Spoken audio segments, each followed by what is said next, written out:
एक 60 साल का व्यक्ति जिसकी पत्नी खत्म हो चुकी थी काफी समय पहले, वो व्यक्ति अपने ही घर में अपने ही कमरे में रात में किसी महिला के साथ शारीरिक संबंध बना रहा था और उसके घर में ही उसके लड़के की जो पत्नी थी वो जब जाग जाती, उसके कानों तक ये आवाज पहुंचती है तो वो ये देखने के लिए निकलती है कि आखिरकार घर में एक मैं ही औरत हूँ और इस तरह से ये आवाजें कहाँ से आ रही हैं।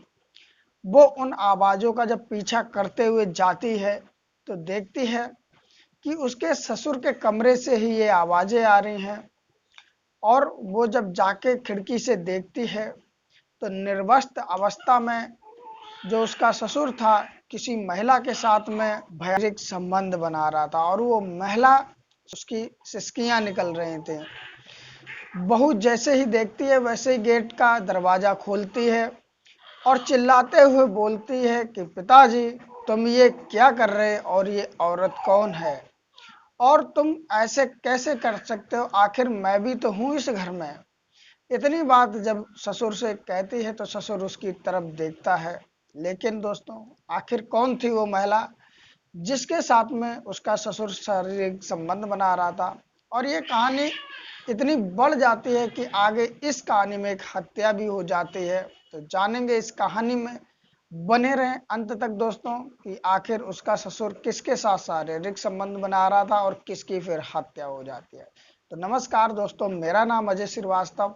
वीडियो पूरी देखें और वीडियो शुरू करूं उससे पहले एक लाइक भी कर दो जिससे मेरा हौसला बढ़ता रहे। दोस्तों चलते कहानी की तरफ। ये कहानी है उत्तर प्रदेश के इटौंजा की। वहां पर एक परिवार रहता था। उस परिवार में माता पिता और एक लड़का होता है।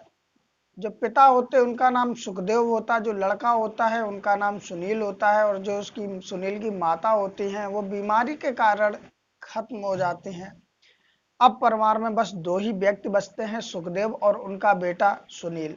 सुनील पढ़ लिख कर अच्छा खासा बड़ा हो जाता है और अच्छी पढ़ाई कर लेता है, तो वो भी सरकारी नौकरी के कई जगह फॉर्म डालता है, लेकिन किस्मत खराब होती है, उसका कहीं भी नंबर आता नहीं है। और जो सुखदेव होते हैं उनकी एक प्लाई की दुकान होती है, वो उसी पर काम किया करते थे। अब समय धीरे धीरे बीतता है कि सुखदेव के पास में एक उनका ही दोस्त आता है और कहता है कि यार अपनी दोस्ती को रिश्तेदारी में बदल लेते हैं।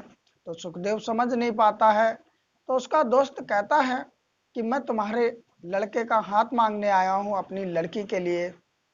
सुखदेव जो होता है वो कहता है भाई मेरा लड़का पढ़ा लिखा है, उसकी नौकरी भी लग जाएगी, मैं तो 2.5 लाख रुपए नगद लूंगा और घर का सामान लूंगा। जो सुखदेव का दोस्त होता है वो मान जाता है, वो कहता है ठीक है तुम मेरी लड़की देख लो, मैं तुम्हें पैसे दे दूंगा। अब सुखदेव को अपने साथ ले जाता है और पड़ोस में ही एक गांव होता है, वहां पर ही उस दोस्त का घर होता है। तो वहां सुखदेव जाता है, उसकी लड़की से मिलता है। लड़की का नाम प्रिया होता है। प्रिया दिखने में काफी सुंदर थी, अच्छे स्वभाव की थी, संस्कारी थी। सुखदेव को प्रिया पसंद आ जाती है तो वो पक्का करके रिश्ता और घर चला आता है। घर आने के बाद में अगले ही दिन सुखदेव का दोस्त आता है और सुनील पढ़ रहा होता है, तो वो आके पूछता है क्या तुम्हारे पापा हैं घर पर। तो सुनील कहता है कि हाँ पापा हैं घर पर, तुम जरा बैठो। वो अपने पापा को बुलाता है कि कोई तुमसे मिलने आया है। सुखदेव देखता है कि उसका दोस्त आया है तो खुश हो जाता है और इधर सुखदेव के दोस्त के हाथ में एक थैला था, उस थैला को सुखदेव को देता है और कहता है देख लो इसमें पूरे 2.5 लाख रुपए हैं। सुखदेव जो होता है वो अपने बेटे सुनील को दे देता है और कहता है इसको अलमारी में रख दो। और सुखदेव खोलकर भी देखता कि उसमें पैसे हैं। सुखदेव खुश हो जाता है। उसके बाद में सुखदेव अपने दोस्त को चाय नाश्ता पानी कराता है। जब वो चला जाता है तब सुनील पूछता है कि पापा आखिरकार ये पैसे किस चीज के हैं।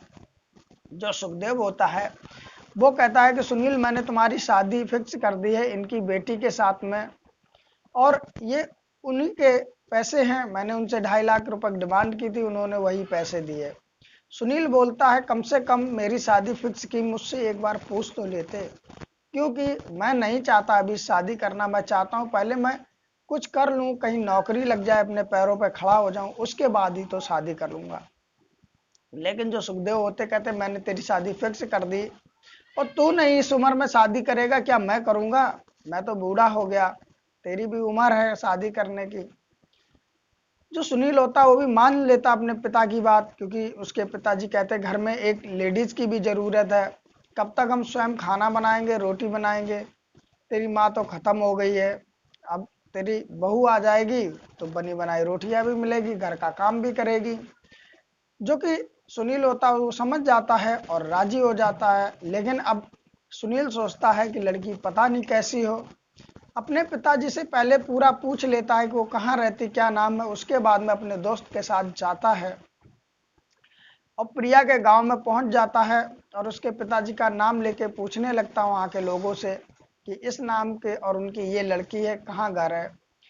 प्रिया जो होती है वहीं पर बाहर नल लगा होता है, वहां से पानी भर रही होती है, तो लोग कह देते ये उन्हीं की लड़की है प्रिया, इससे मिल लो जाके।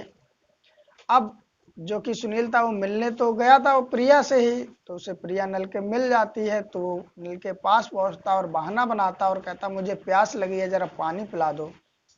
प्रिया जो होती है उसको पानी पिलाती है और फिर उसके बाद में सुनील उससे दो चार बातें भी करता है। सुनील को समझ में आ जाता है कि प्रिया की आदत अच्छी है, संस्कारी है। कुछ बातें करने के बाद में उसके बाद में सुनील चला आता है। अब इधर सुखदेव अपने बेटे की शादी फिक्स करते और तारीख निकलवाते हैं 12 दिसंबर 2018 की। जब ये शादी की तारीख निकल जाती है तो अपने दोस्त को भी खबर कर देते हैं और ये लोग शादियां की तैयारी में लग जाते हैं। और वो समय भी आ जाता है जब सुनील दूल्हा बन करके प्रिया के घर पहुंचता है। रस्मों रिवाजों से पूरी शादी होती है और दूसरे दिन प्रिया की विदाई हो जाती है। अब वो सुखदेव के घर में आ जाती है अपने पति सुनील के साथ में। आने के बाद में फिर अब घर के जो रिश्तेदार थे वो सारी रस्म और रिवाज कर रहे थे और इधर प्रिया भी खुश थी, क्योंकि उसको इतना अच्छा लग रहा था यहाँ पर। समय धीरे धीरे बीतता रहता और इधर जैसे शाम होती है तो सुनील घूमने जाता, उसके यार दोस्त मिलते हैं, वो कहते हैं यार शादी हो गई पार्टी दो, तो वो अपने दोस्तों को पार्टी भी देता है और थोड़ी बहुत ड्रिंक वो भी करता है और उसके बाद में लगभग 10:30 बजे के आसपास घर में आता है। और घर में आने के बाद में अब इधर प्रिया जो होती है वो कमरे में इंतजार कर रही होती है, क्योंकि आज प्रिया और सुनील की सौगात होती है। 11 बजे सुनील जब कमरे में जाता है तो प्रिया जैसे सुनील को देखती है तो उसका दिल धड़कने लगता है, क्योंकि वो पहचान जाती है कि सुनील आखिर कौन है, ये तो पानी पीने आया था। अब सुनील जो होता है बैठ जाता है और बातों का सिलसिला चालू हो जाता है दोनों के बीच में। सुनील कहता है कि मैं तुम्हें पहले भी मिल चुका हूं, तो प्रिया कहती है हाँ तुम मिल चुके हो। तो सुनील बताता है मैं तुम्हें देखने और मिलने के लिए गया था और पानी के बहाने से बात की थी। तो प्रिया कहती मुझे भी बता देते, मैं भी दो चार बात कर लेती। तो प्रिया की बातों पर सुनील हंसने लगता है और उसके बाद में अब ये लोग प्यार भरी बातों से लेके अपने प्यार रोमांस करने लगते, यानी सुहागरात मनाने लगते। अब इधर समय धीरे धीरे बीतने लगता है, सुनील का जो जीवन होता है हंसी खुशी गुजरने लगता है। लेकिन दिक्कत एक बात की थी कि सुनील सिर्फ पढ़ रहा था, उसकी नौकरी नहीं लग रही थी। अब इधर जब शादी के 1-1.5 महीने बीत जाते हैं तो सुखदेव जो होते हैं वो कहते हैं सुनील से कि बेटा एक काम करो, तुम कहीं बाहर चले जाओ और नौकरी कर लो, क्योंकि अब तुम्हारा भी खर्चा बढ़ गया है और दुकान में इतनी कमाई होती नहीं है, और तुम अब बाहर जाके काम कर लो। सुनील जो होता है वो कहता है पिताजी मैं नौकरी करना चाहता हूँ और कोशिश भी कर रहा हूँ, लेकिन नौकरी नहीं लग रही है, बाहर कहाँ जाके काम करूँ, किसी से जान नहीं पहचान नहीं है। वो मना कर देता अपने पिताजी को। लेकिन जो सुखदेव का रवैया था वो आए दिन ही यही हो गया था कि सुनील को ताने मारना काम के लिए और कहता कि मैं अब तुम लोगों का खर्चा नहीं उठा पाऊंगा, अपना स्वयं देखो। जो कि उसकी पत्नी होती है प्रिया, वो ये सब सुनती है और अपने पति सुनील से कहती भी है कि कब तक पिताजी के सहारे बैठे रहेंगे, तुम जाओ बाहर काम करो। सुनील जो होता है वो कहता ठीक है पिताजी से बात करूंगा, और अगले ही दिन अपने पिताजी से बात करता है कि पिताजी अचानक ऐसे में कहाँ चला जाऊं, बड़े शहर में कोई जान पहचान हो। तो सुखदेव कहता है कि मेरा एक दोस्त है, वो शहर में काम करता है और उससे मैंने तेरे लिए बात की थी, वो तेरी नौकरी भी लगवा देगा, तू चला जा। सुनील जो होता है मान जाता है और अगले ही दिन जैसे होता है तो सुखदेव अपने कमरे से निकलता है, बहुत ही कम कपड़ों में, यानी कि सिर्फ अंडरवियर पहने हुए। जो सुनील की पत्नी थी वो उन्हें देख करके शर्मा जाती, यानी पल्लू कर लेती है, और ये सब सुनील देख रहा होता है। वो अपने पिताजी को टोक देता और कहता है कि तुम अब इतने छोटे कपड़े में मत आया करो बाहर, घर में बहू है। तो सुखदेव कहता, मैं क्या अपने दिनचर्या बदल दूंगा, मैं तो बिना कपड़ों के सोता ही हूँ, मेरी आदत है, बस अंडरवियर पहन के सोता हूँ। लेकिन इधर जो होता है सुनील अब अपने पिताजी से कहता है, उन्हें कोई फर्क पड़ता नहीं, और सुनील भी अब बाहर जाने की तैयारी कर लेता है। अपनी नई नवेली बहू को घर में ही छोड़ करके वो शहर चला जाता है, और जाने के बाद में उसी दोस्त के पास पहुंच जाता सुखदेव के, और वो उसका काम लगवा देता। अब सुनील जो होता है वो काम करने लगता है, और इधर जो सुनील की पत्नी प्रिया थी अब घर में रह करके अपने ससुर के कपड़े धुला करती थी, घर का काम करती थी, घर का खाना बनाती थी। समय बीतने लगता और लगभग 2-3 महीने बीत भी जाते हैं। एक दिन प्रिया की रात में आंख खुलती है, और आंख खुलने के बाद में उसे प्यास लगती है, और जब पानी पीने के लिए बाहर जाती है तो वो पानी पी रही होती है, तो रात के सन्नाटे में उसे किसी की सिसकियों की आवाज आ रही थी, जैसे कोई महिला है वो सिसक रही। अब वो जो पत्नी होती है सुनील की प्रिया, वो सोचती है कि इस घर में इस तरह की आवाज कहाँ से आएगी। अब वो जब इधर उधर देखती है, थोड़ा और आगे बढ़ती है, तो उसे ससुर के कमरे के बाहर लेडीज चप्पल दिखती है। तो वो चौंक जाती है कि इस घर में सास है नहीं, और इस घर में अकेली औरत मैं ही हूँ, आखिर ये चप्पल किसकी है। अब प्रिया धीरे धीरे ससुर के कमरे के पास जाती है और खिड़की से झांक करके देखती है, तो वो आवाजें भी पहचान जाती कि किस तरह की थी, क्योंकि उसका जो ससुर था वो एक औरत को निर्वस्त्र करके और खुद भी निर्वस्त्र था और शारीरिक संबंध बनाने में लगा हुआ था। अब प्रिया को उस लेडीज की जो शक्ल नहीं दिख रही थी, और जो कि उसका संबंध बनाने में लगा पड़ा था। अब प्रिया को ये सब देख करके उसका माथा घूम जाता कि आखिर मेरे ससुर ऐसा कैसे कर सकते हैं, और ये आखिर औरत है कौन। अब प्रिया को जानने की मनसा जागती है, लेकिन उसका ससुर तो ऊपर से उतरने के राजी नहीं होता। वो अब प्रिया जो होती है वो सोचती है हो सकता है कि ससुर का इस तरह का मन हो तो कभी कभार कर ले, किसी को बुलाया हो। वो चली जाती है अपने कमरे में, कुछ भी कहती नहीं है और लेट के सो जाती है। लेकिन प्रिया वही सोचती रहती है। अगला दिन जैसे ही होता है फिर से वही आवाजें प्रिया के कान में गूंजती।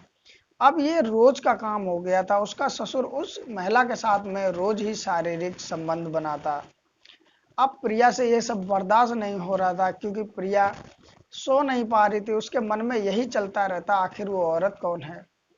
अब प्रिया एक दिन जाती है और सीधा ही ससुर के कमरे का गेट खोल देती। ससुर और उसके साथ में वो औरत दोनों आपत्तिजनक हालत में होते हैं।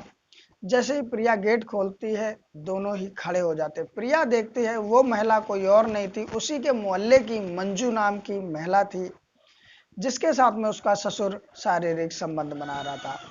ये सब जैसे मंजू देखती है तो वो अपने ससुर पर चिल्लाने लगती है कि तुम्हें शर्म आनी चाहिए, इतने बड़े हो गए, इतनी उम्र हो गई और तुम अब भी ये सब कर रहे हो। तो उसका ससुर सुखदेव उस पर चिल्लाने लगता और कहता है कि चुपचाप तुम अपने कमरे में जाओ, और तुम्हारी हिम्मत कैसे हुई मेरे कमरे में आने की, मैं जो भी कर रहा हूँ तुम जानती नहीं हो।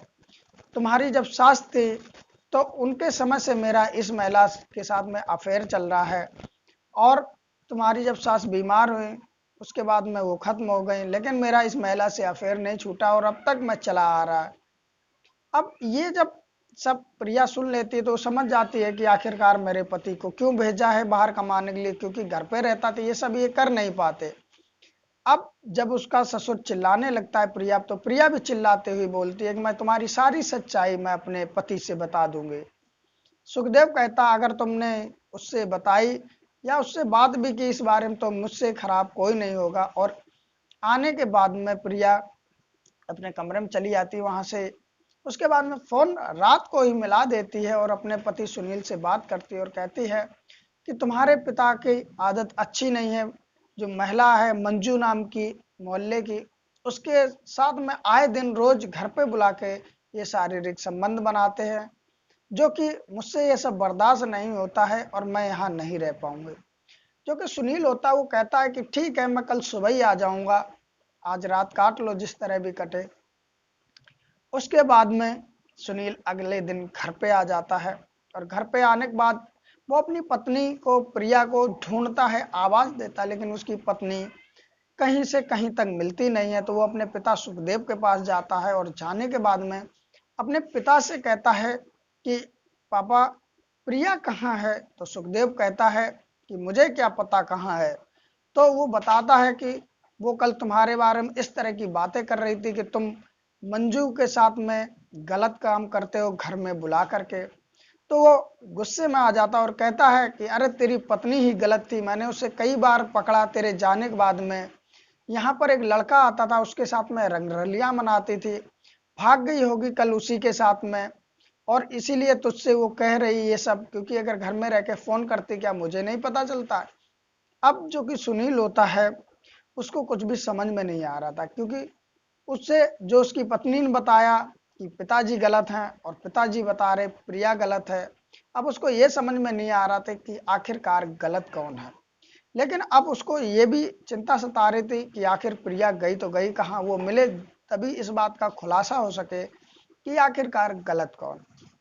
अब उसके जो पिताजी ने कही प्रिया गलत है, तो वो इस बात को पता लगाने के लिए अपनी ससुराल चला जाता है और ससुराल जाने के बाद में प्रिया के माता पिता से बात करता है और मोहल्ले पड़ोसियों से पूछता है कि प्रिया किस टाइप की लड़की थी, उसका शादी से पहले किस किस से संबंध था। तो वहाँ का कोई भी व्यक्ति नहीं कहता कि किसी के साथ संबंध था। वहाँ के लोग कहते हैं कि प्रिया अच्छी लड़की थी, जब भी बाहर जाती थी अपने माँ के साथ ही जाती थी, बाजार जाती थी माँ के साथ जाती, वो किसी लड़कों से मतलब नहीं रखती थी। जब इतना बात सुनील जान लेता है तो वो समझ जाता है कि मेरे पिताजी ही झूठ बोल रहे हैं, और वो वहां से निकलता है और सीधे पुलिस स्टेशन पहुंच जाता है और वहां पर अपने पिता के खिलाफ ही रिपोर्ट दर्ज करा देता है और कहता है मेरी प्रिया पत्नी जो है वो लापता है, और इस तरह पिता के बारे में उन्होंने मेरी पत्नी ने बात बताई थी, उसी दिन से लापता है। इधर जो पुलिस वाले होते हैं सुनील के कहने पर उसी के पिताजी को गिरफ्तार कर लेते हैं और गिरफ्तार करने के बाद में उससे पूछताछ करने लगते हैं। सुखदेव जो होता है वो शुरू में तो यही बोलता रहता है कि वो भाग गई होगी किसी लड़के के साथ में, मैं नहीं जानता। लेकिन पुलिस वाले भी बार बार उससे यही पूछते हैं और जानने की कोशिश करते हैं। धीरे धीरे समय 2 दिन बीत जाता लेकिन सुखदेव कुछ नहीं बताता है। अब दूसरे दिन सुखदेव से पूछताछ चल रही थी कि इसी बीच में पुलिस वालों की घंटी बजती फोन की। फोन उठाते वैसे पता चलता है कि एक नाले के पास एक महिला की लाश मिली है। अब जैसे ही ये बात पुलिस वालों को सुनने में आता है, वैसे ही वो पहुंच जाते वहां नाले के पास में, तो वहां एक महिला का शव पड़ा होता है। सुनील भी साथ में गया हुआ होता है। सुनील जैसे ही देखता है तो वो पहचान जाता है कि ये मेरी ही पत्नी प्रिया है। अब सुनील फूट फूट कर रोने लगता है, लेकिन कर क्या सकते, जो होना था वो तो हो ही गया। पुलिस वाले उसे शांत कराते हैं। अब वो कहता है सुनील पुलिस वालों से, क्योंकि उसकी पत्नी तो इस दुनिया से जा चुकी थी, अब वो तो आने नहीं, तो वो कहता है जो भी इसके कातिल हो उसको छोड़ना नहीं। अब पुलिस वाले उस सब को पोस्टमार्टम के लिए भेज देते और सुनील से कहते हैं कि थोड़ा इंतजार करो, पोस्टमार्टम की रिपोर्ट भी आने दो।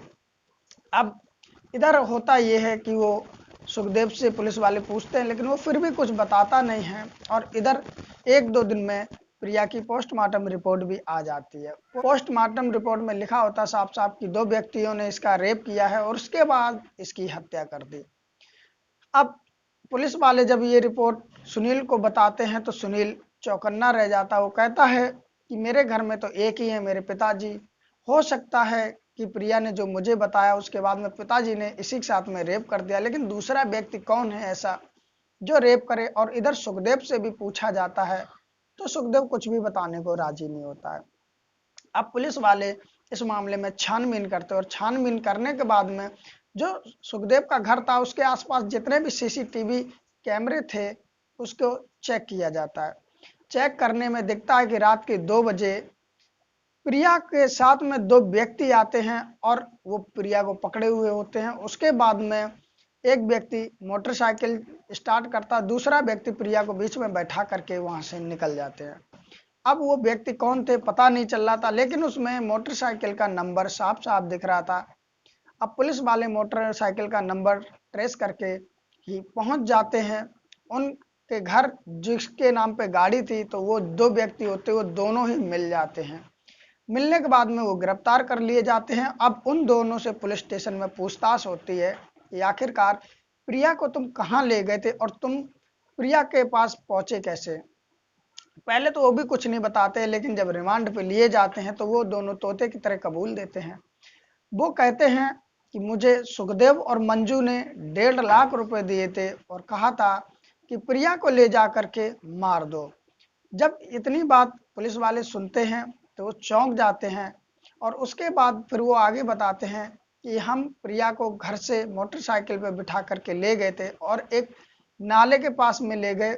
वहां पर हम उसे मारने जा रहे थे कि इतने में मेरा ही ये दूसरा दोस्त है, इसकी नियत प्रिया की खूबसूरती पर आ जाती है और कहता है वो कि प्रिया को तो हम मार ही रहे हैं, इसके साथ में ली जाए। और वो प्रिया के साथ में शारीरिक संबंध बनाता है और उसको देख करके फिर मेरा भी मन होता है, तो मैं भी इसके साथ में बारी बारी से हम दोनों शारीरिक संबंध बनाते हैं। उसके बाद में फिर हम प्रिया की हत्या कर देते और हत्या करने के बाद हम चले जाते। जब ये सारी कहानी अब पुलिस वाले जान जाते हैं तो फिर वो मंजू को भी गिरफ्तार कर लेते। अब मंजू, सुखदेव और जिन 2 व्यक्तियों ने प्रिया को मारा था उनको गिरफ्तार करके जेल में डाल दिया जाता है और उसके बाद में ये केस अदालत में पहुंच जाता है और उनको सजा सुना दी जाती, वो जेल में पहुंच जाते हैं। लेकिन दोस्तों आखिरकार गलती किसकी थी जो कि प्रिया की जान चली गई। दोस्तों कहानी में जो भी आपने सुना, जो भी आपकी राय हो इस कहानी के लेके, प्लीज कमेंट में जरूर अपना उत्तर लिखें। और दोस्तों वीडियो अच्छी लगी हो तो एक लाइक भी कर दें। दोस्तों इस तरह की वीडियो अगर सुने आप लोग तो चैनल सब्सक्राइब कर लें और सब्सक्राइब करने के बाद एक घंटी आएगी उसे दबाकर ऑल पे कर दें, जिससे मेरी हर वीडियो आप तक पहुंचती रहे। फिर मिलते किसी नई कहानी के साथ, तब तक के लिए नमस्कार।